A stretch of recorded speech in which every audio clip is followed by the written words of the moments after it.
What's up, YouTube? This is going to be a quick overview of the Dragon King Savior Katana. I purchased this from RVA Katana for like 650 bucks. I think it was either 625 or 650. Highly recommend considering purchasing from them if you're looking for a sword. John was super responsive, answered all my questions, talked with me on the phone when there was an issue with the shipping and stuff. Highly recommend. Uh, so before I decided to pull the trigger on this, there were a few questions that I had, just throwing around questions in my mind, and I looked on YouTube, looked on Reddit, and a lot of them weren't answered. And there's a lot of photos and video out there that aren't very high quality. Hopefully this comes out high quality, but I figured maybe if you're in the same boat and you're considering this katana or maybe something around this price range from Dragon King, you might appreciate a video like this. So I'll kind of go over the things that I was curious about before I purchased it, and then I'll do the little breakdown that, going from the Tuka to the blade and whatever. So the few things that I was unsure about with this particular blade was the Tuka, like the size of it, the way that it feels in the hand. The hamon, how pronounced is it?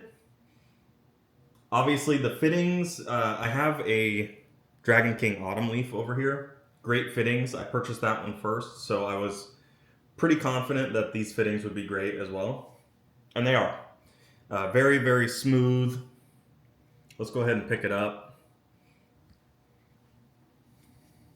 And you know what? Safety first, guys. Wrap it up. All right. So, and I'm not a practitioner or, a professional in any way. I'm just a dude with ADHD who's fixating on swords right now. So, I don't really know. I know some of the names for the fittings and stuff, but not all of them. Don't at me in the comments. But the quality of the fittings is great. Very good casting quality. These, I don't know what they're called, but they're separate. They're not cast in or anything. The Ito is tight. I cannot move that at all. I feel like I could stand on this and it wouldn't even move. This is probably the best Ito I've ever felt, period. The Manuki are really nice and solid. Very pretty, very subdued.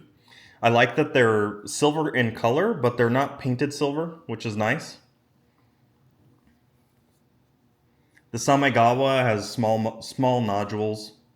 Another thing that's interesting about Dragon King is you won't really be able to see. Maybe you can, actually.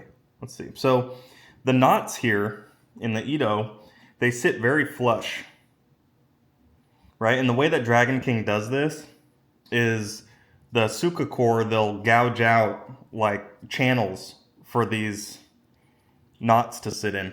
And you can see it pushes on the Samegawa slightly. I don't know if you can see that. There we go. That's a good angle.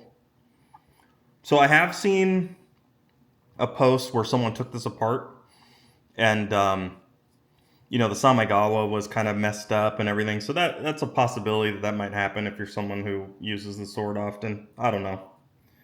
But the diamonds look very good. Some of them are a little off, like that one in the middle there. But they're acceptable to me. One of the things that I really didn't like about Hanwei swords is the fact that in all of the product photos, the Suka always has this just bulbous look to it. You can never really tell if it's a comfortable sword to hold or anything. And this is no different. It doesn't have any kind of taper. I prefer that hourglass shape, but it is really thin.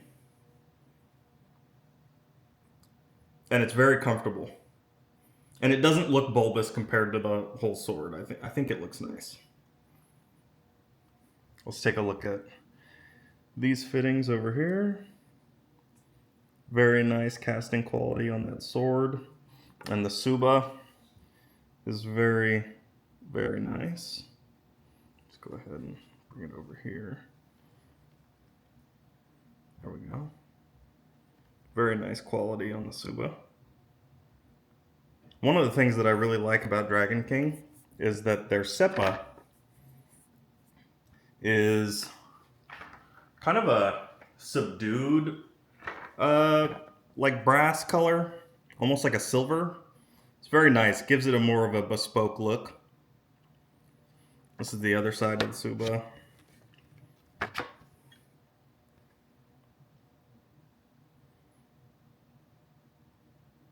Very nice.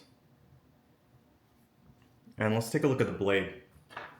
I really like that Hazuya polish on katanas. And that was one of the things that attracted me to this blade, was in some of the pictures it had that look to it. And it really does. It's got a beautiful, not quite mirror polish, but getting there. Very nice. If it'll focus. Oh, camera doesn't want to focus. Great. Try it a little bit more. Let's see. There we go. Very nice blade. Very nice polish. It's got a geometric Yokote. If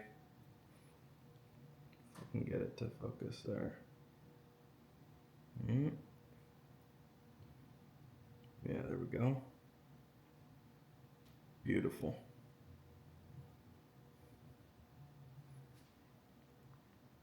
And the blade itself, the plane of the blade is very, very nice. Not many ripples at all, like none. But you can definitely feel ripples in the bohi, I would say. And it came to me, the Kasaki was a little bit marred.